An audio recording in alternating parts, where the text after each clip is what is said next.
So why wouldn't you tell stories? Why wouldn't you make the customer the hero in your journey rather than making yourself the center of it? These are things that will naturally draw people in and create some interest in what you're sharing with them. Well, I can for sure say it's the first time that Iliad and foibles has been said on Radical Content. You are definitely elevating the show a lot here today, Scott, which I knew was going to happen.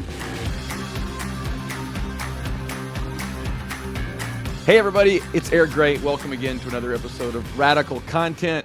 I am super pumped to have my guest today, Scott Monty. There's so much that I could say about Scott. Right now he's the CEO and principal for Scott Monty Strategies.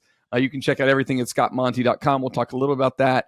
But if you go way back to 2014 and then even prior to that, the global head of social media and digital communications for Ford Motor Company.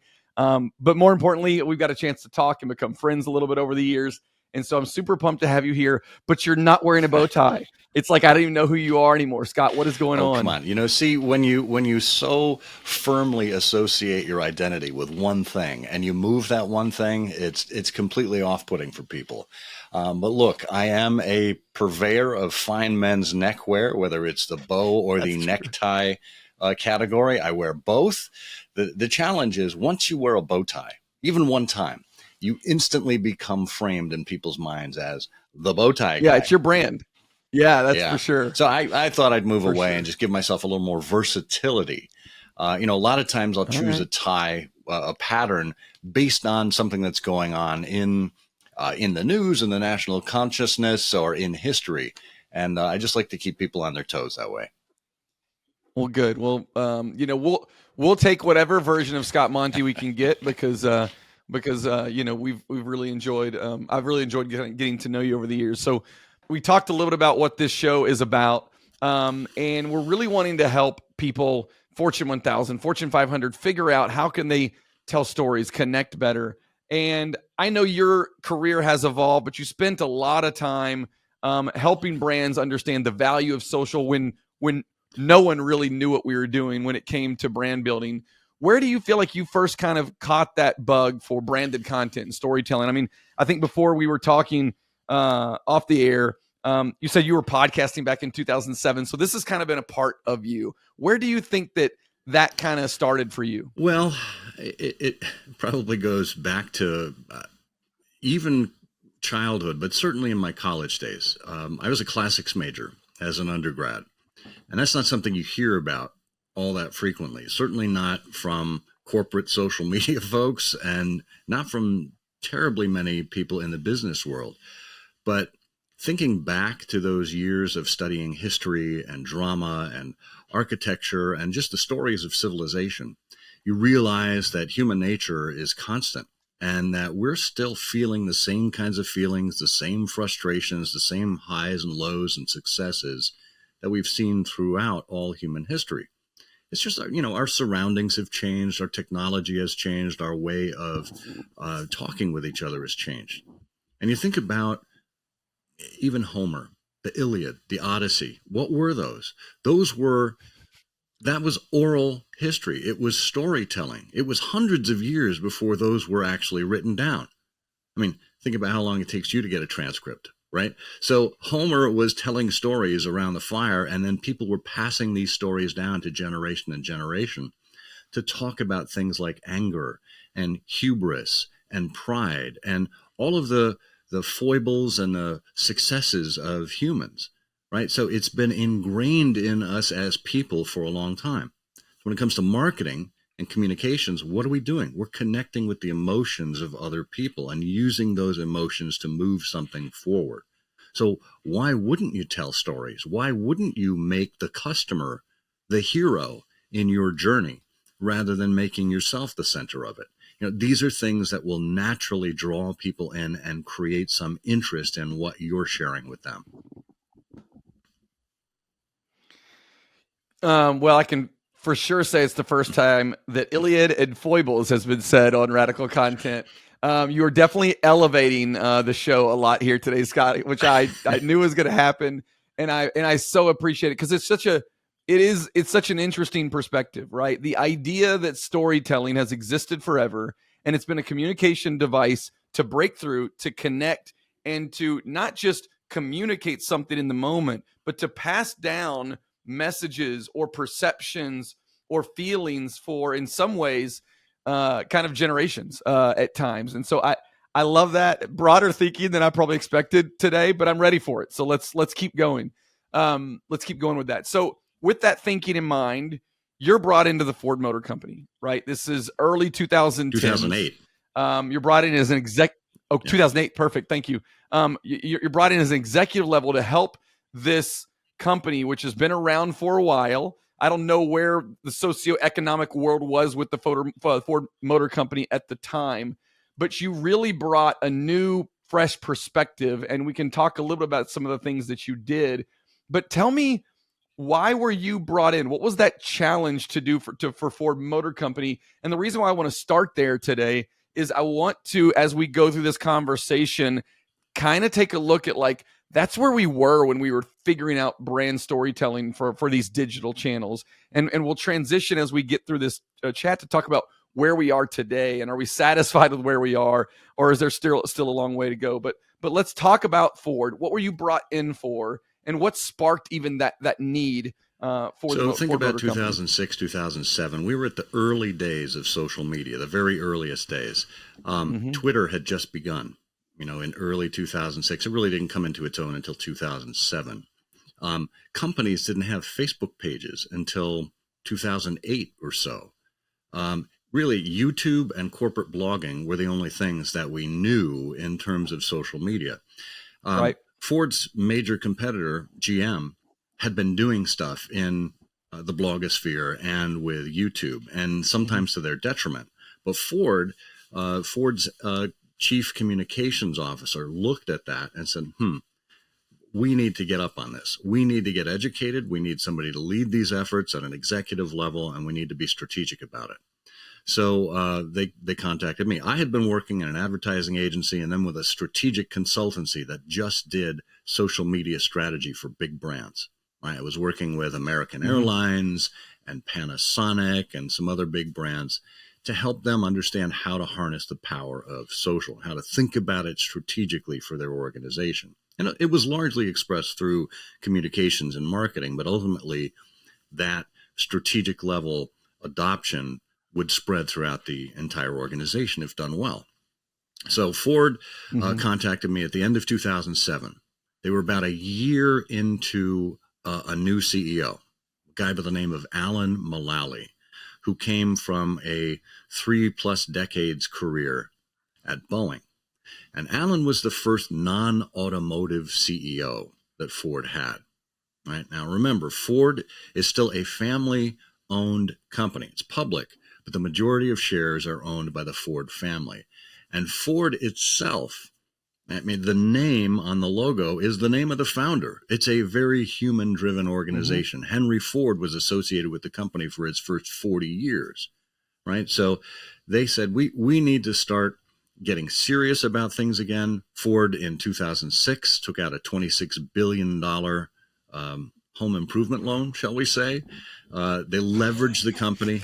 Corporate home improvement they leveraged loan. the company really nice, for what they needed to do, to put money into product development, to take the plan that Alan had, this one Ford plan, and to fund it and bring it to life. And Alan's vision was to make the company profitable by 2009, right?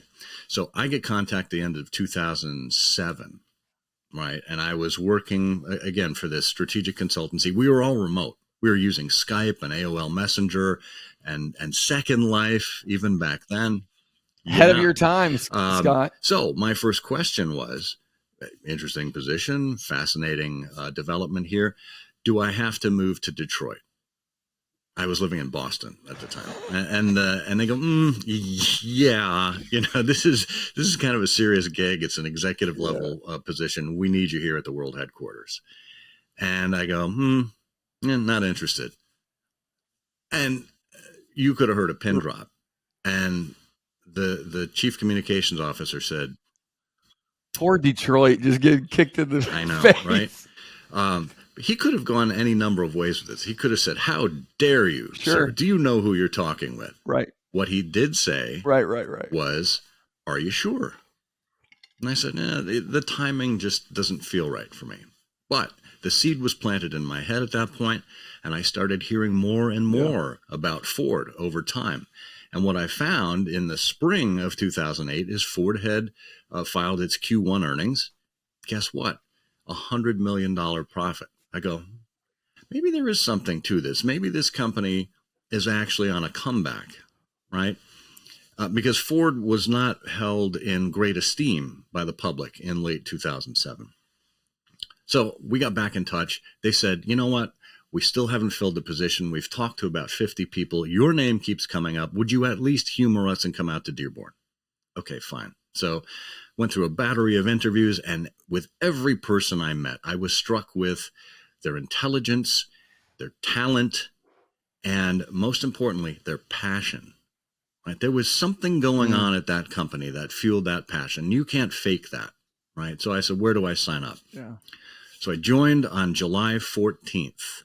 And the reason I remember that date, July 14th, 2008, is because exactly 10 days later, Eric, the company had its Q2 earnings. And this time, it was a slightly different story. $8.7 billion in the hole. The company's largest quarterly loss ever. So I called my wife back in Boston. I said, don't finish packing. I may be back before the summer is out. But what we did, and that's right when the carpocalypse started, when the whole global financial and automotive meltdown started. Yeah. We just dug in and we kept telling the Ford story. We even propped up a site called thefordstory.com, where we had a chance to share with the public what our plans have been, what we've been doing over the last 2 years with all this money that we've had, and why we don't need the government help, even though we were there in Congress with our two competitors, GM and Chrysler at the time. We were there to help support the entire industry, and everyone was going to succeed. And my view was that by the time Ford began to recover, and by the time I thought the social media industry was going where it should, by 2010, there should be this kind of cross breeze intersection where the two would just ignite each other and Ford would be way out in front. And that's exactly what happened. Mm-hmm.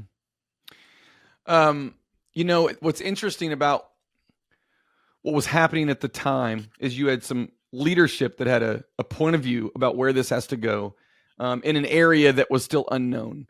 So tell me a little bit, what were those conversations like internally? How did the brand think about the importance of engaging customers and building fans in these channels that were so new at the time? Yeah, we had a lot of support from Alan Mulally as the CEO, because his whole thing with the One Ford plan was creating transparency in the company, right? Sharing information rather than hoarding it.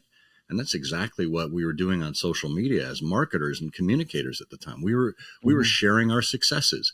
We were sharing how we did things. It was the spirit of conversation.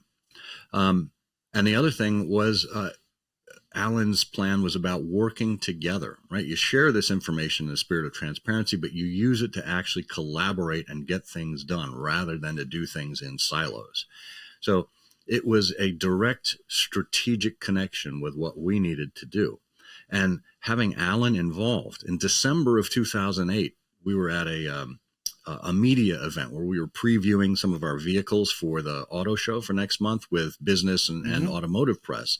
And I was there on my BlackBerry at the time. We were still on corporate BlackBerries, tweeting about what I was seeing. Bill Ford and Alan Mulally walking into the room together. OMG, right?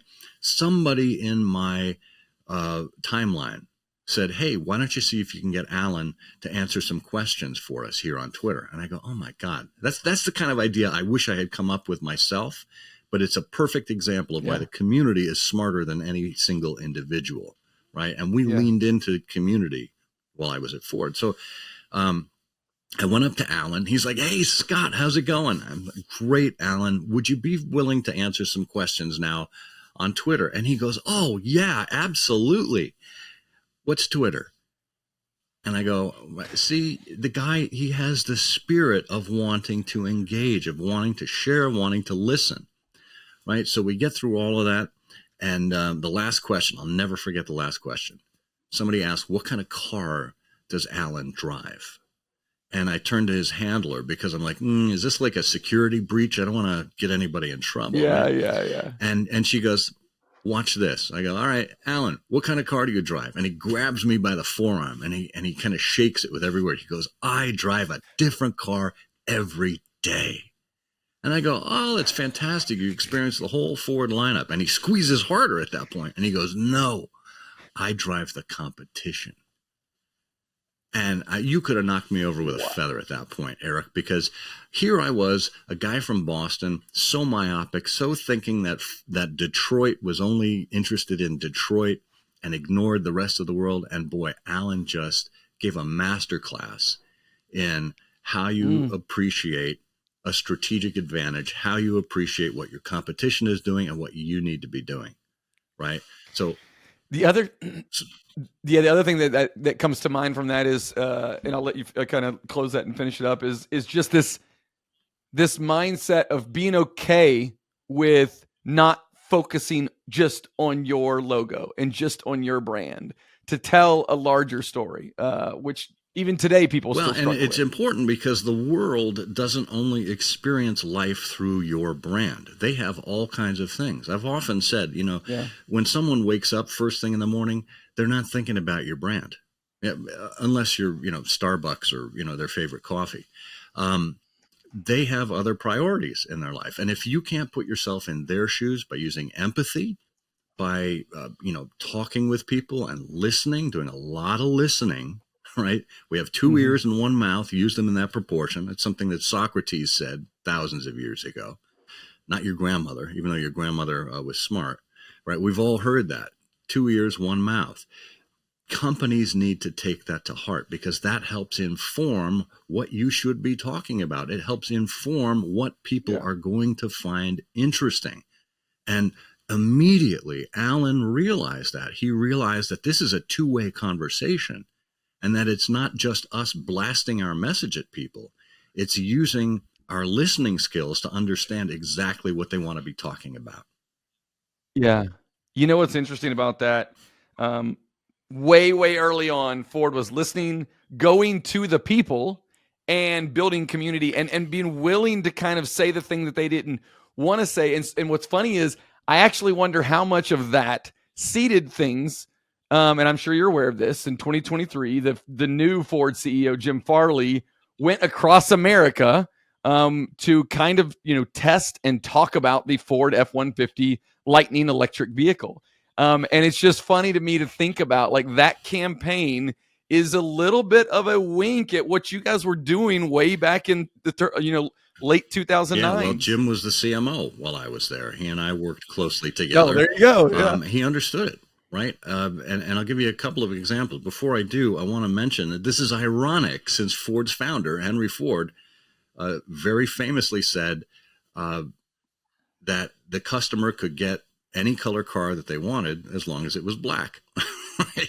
He thought the idea, the throwaway idea there is that he thought he knew better. The reality is that Ford had to be making cars at such a fast clip to supply the needs of America and really the world at that time.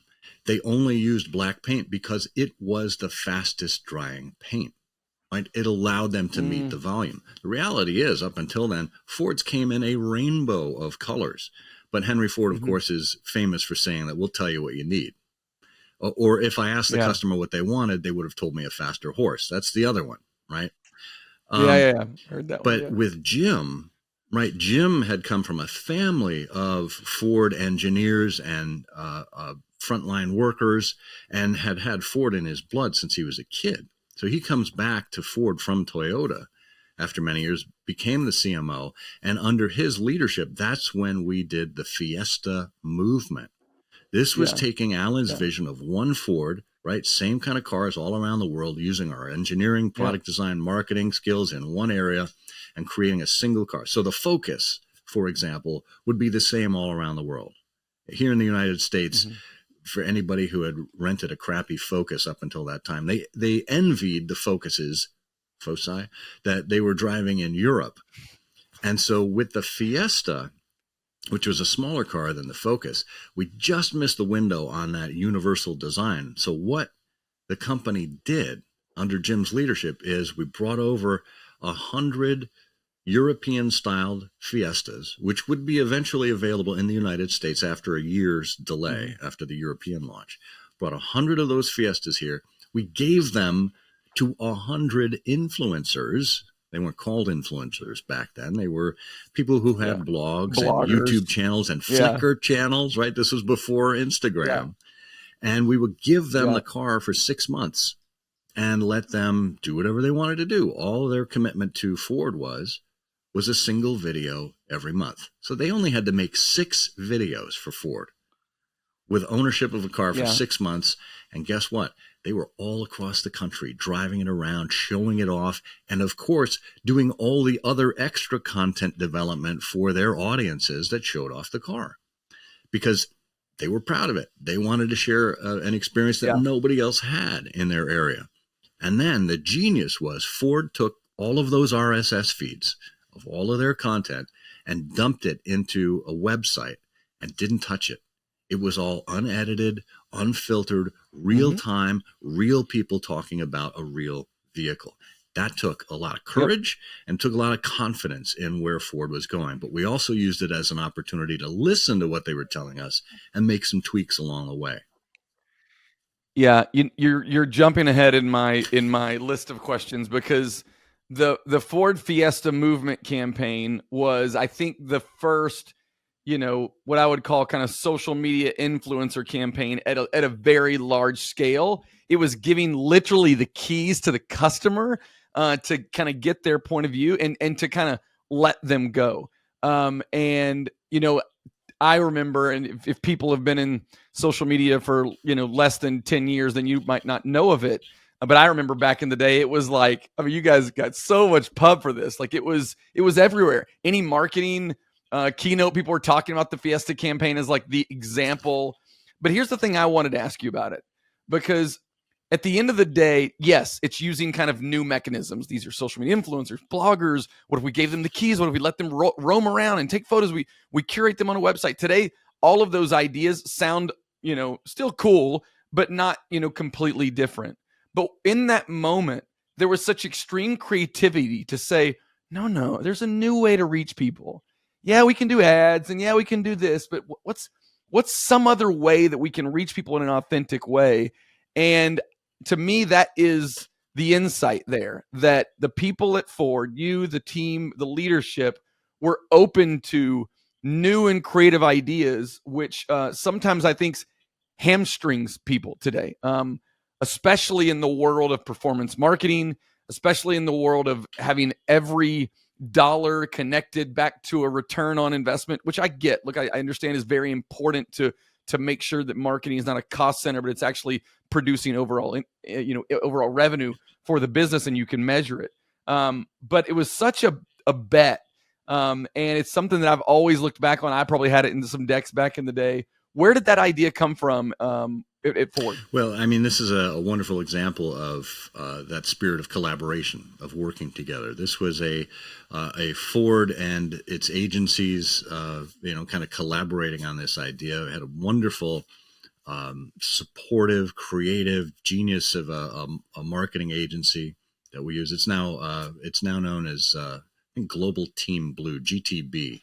Used to be Team Detroit, which was an amalgamation of a number of like Ogilvy and J. Walter Thompson and the traditional agencies. So they came to Ford with the idea. We collaborated on it. We, improved it along the way, made tweaks, and ultimately, we were able to tie it to specific vehicle reservations, right? Because there was no other way to get information about the Fiesta at the time. Right. 132,000 vehicle reservations for this little car that was only available in Europe. It was a massive, massive success. Yeah. Yeah. So I kind of teased this question out earlier, so I'll get to it now. In the 2008s and 2009s, you guys were out in front doing amazing, amazing things. It's now 2024, and we definitely still are seeing some big social activations, especially in the worlds of sports and entertainment. But, social media has just kind of, in content and storytelling, these kind of new, innovative ways of doing things has kind of just shifted over the years. Where do you see it today when you talk to brands? How do you look at this as a mechanism for brands to connect and to build the brand versus kind of just the interruptive idea of pushing messages on people? Where do you see it today compared to where it was in 2010? Well, I think it's certainly a lot more marketing dominated. I saw this happen over time while I was at Ford. That my position resided within corporate communications, which made a lot of sense at the time. It was kind of the nerve center of everything that happened within Ford. They say if corporate communications didn't know about it, it wasn't happening, right? We were that nerve center to the inside and the outside of the company. We had a good strategic read on our messaging. We were directly reporting into the CEO. Our boss reports to the CEO, not to the chief marketing officer. So there was kind of a parallel here. But what happened with social media at Ford, as with most companies, is it became very budget driven. And the budgets are really controlled by marketing, about a 10x of the budget that you get from a corporate communications team. So with that, we kind of ceded control of social media to the marketing team, and it became more of programmatic. It became more ad driven. It became more broadcast than community development. And, that's just the way it was. It wasn't something that I necessarily wanted to see happen, but to scale it, that's where they thought they needed to go.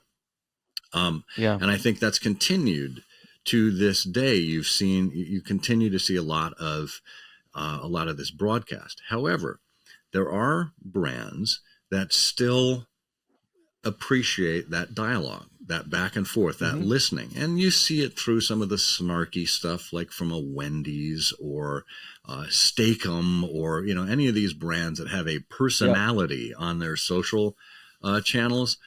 And that can cut one of two ways. Either people can really like it or it can really turn them off. But it certainly sets them apart. It's not just vanilla flavored engagement or vanilla flavored marketing.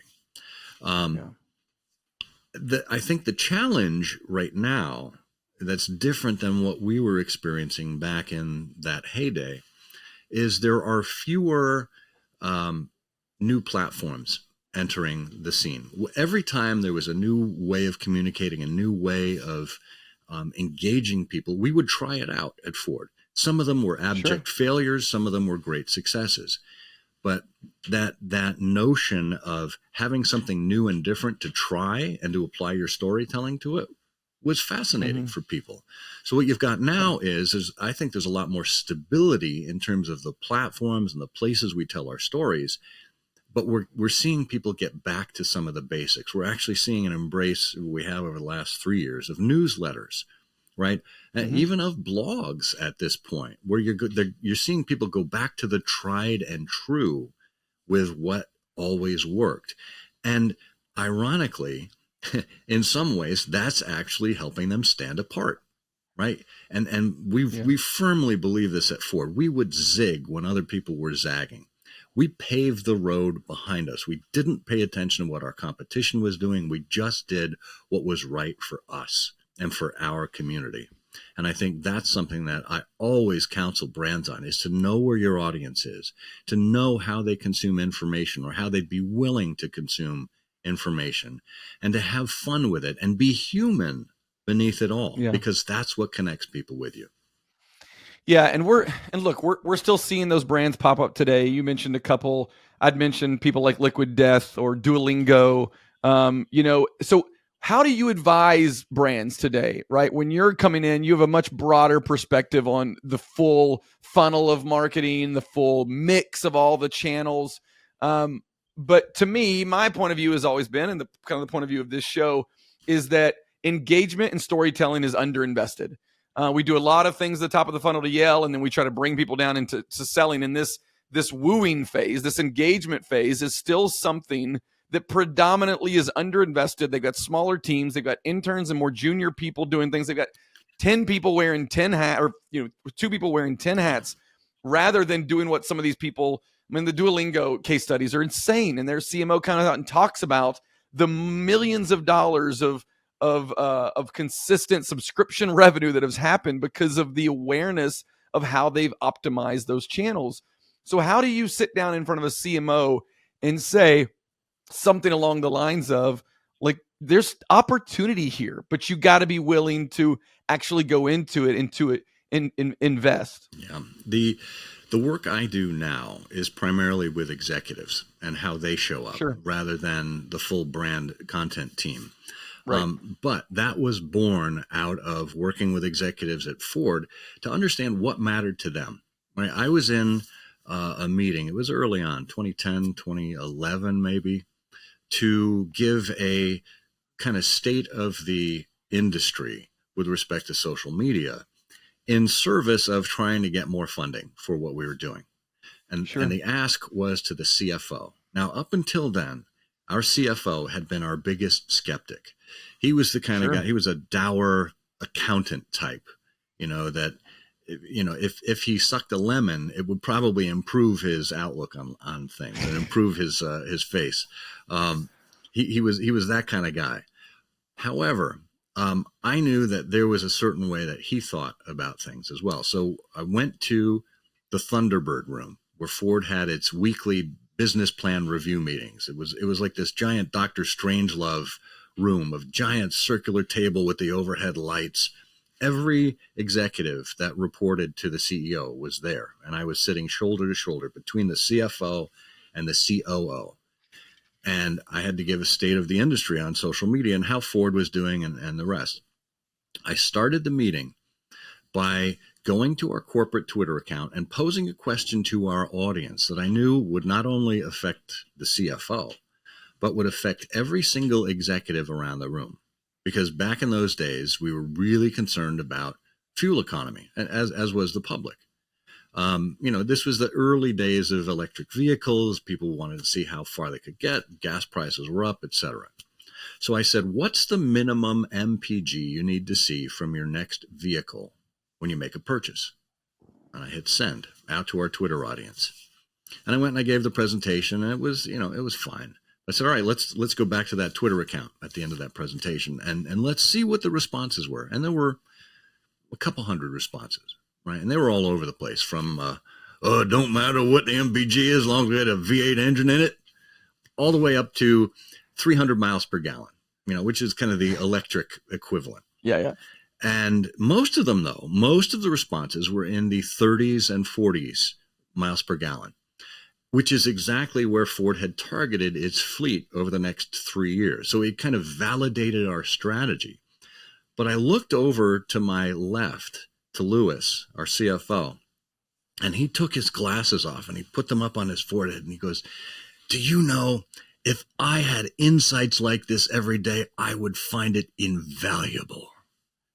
And I thought, well, game, set, and match, ladies and gentlemen. I've just found the use case for the CFO, right? So I'm speaking his language, right? And that's what you need to do with any executive that you're in charge of when you're trying to help them understand this stuff. Well, what matters to them? What motivates them? What can they point to show that they've been successful, and then build a program around that? Yeah. I've said a couple things. Well, one thing I asked Seth Godin, I met him one time I like chase people down and ask them questions. And he said that exact thing. He was like, you got to find out what's important to them, and you got to speak their language.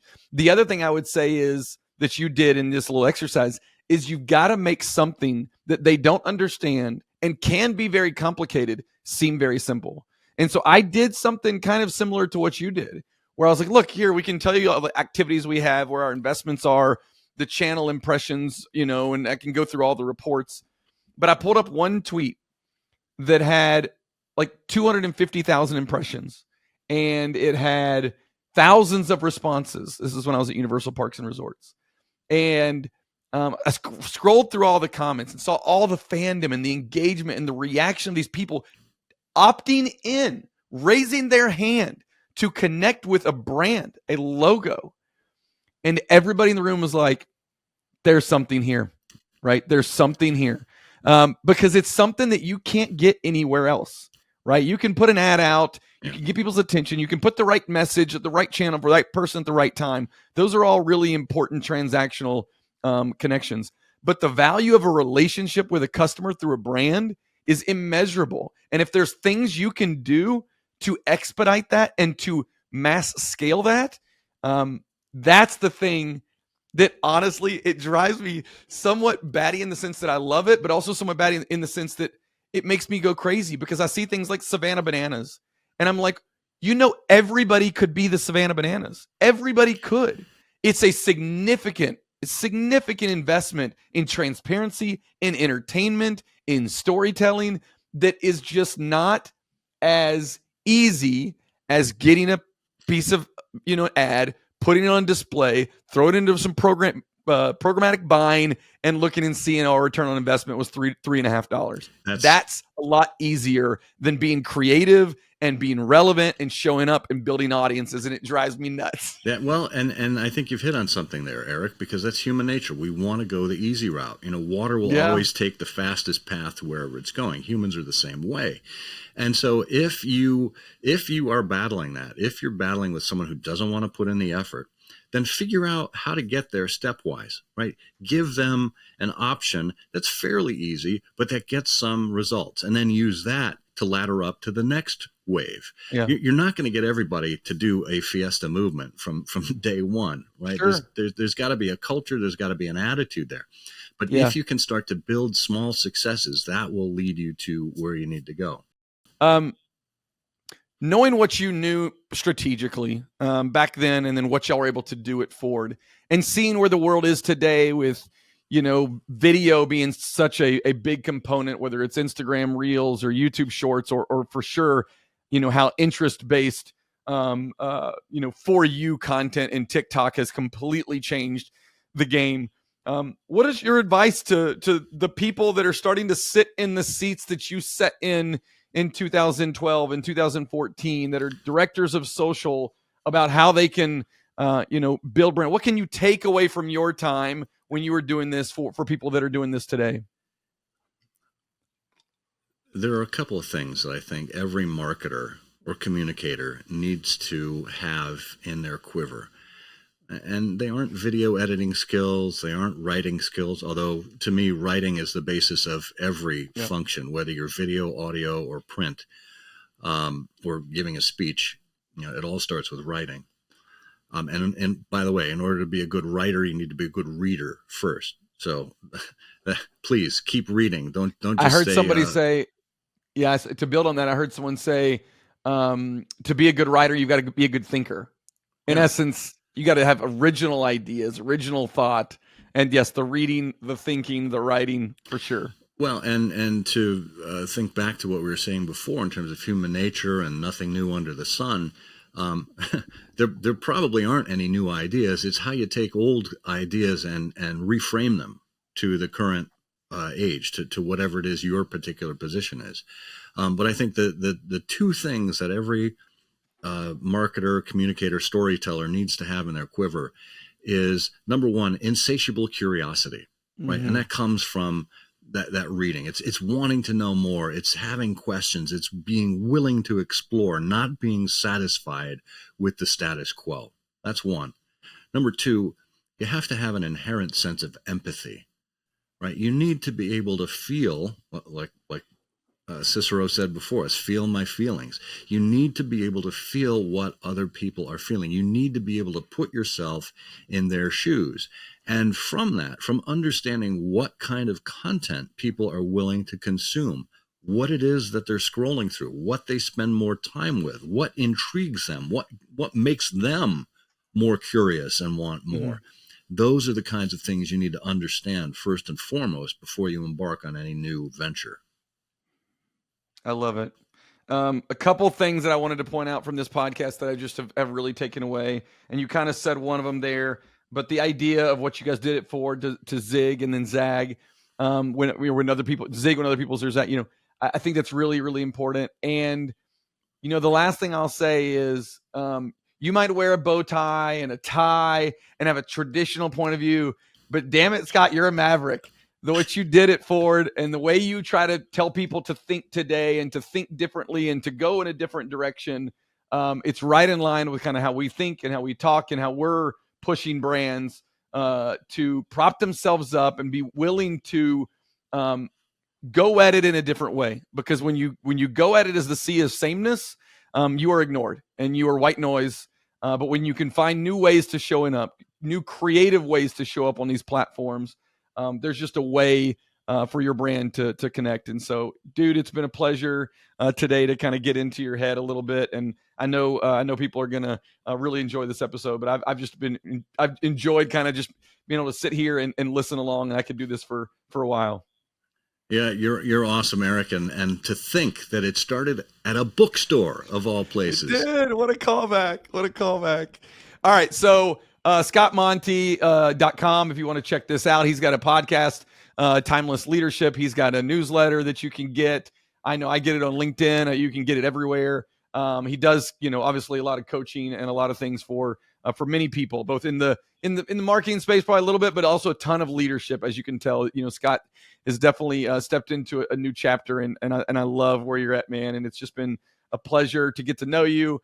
You guys don't know this, but I've had conversations with Scott when I was thinking about leaving corporate and starting my own thing. And so Scott has been just a person that's been in my camp and someone I've been able to kind of connect with, and I just so appreciate it, and I appreciate the time today, man. So proud of how far you've come, Eric, and how you've explored your own leadership and your own path. It's just been a marvel to watch from the outside. So congratulations. I appreciate it, man. All right, another episode of Radical Content in the books. Do all the things that you're going to do for Scott for us. Like us, follow us, do all the things, and we'll continue to bring great content like this to you. All right, appreciate everybody. See you soon. I'm in a sweet spot.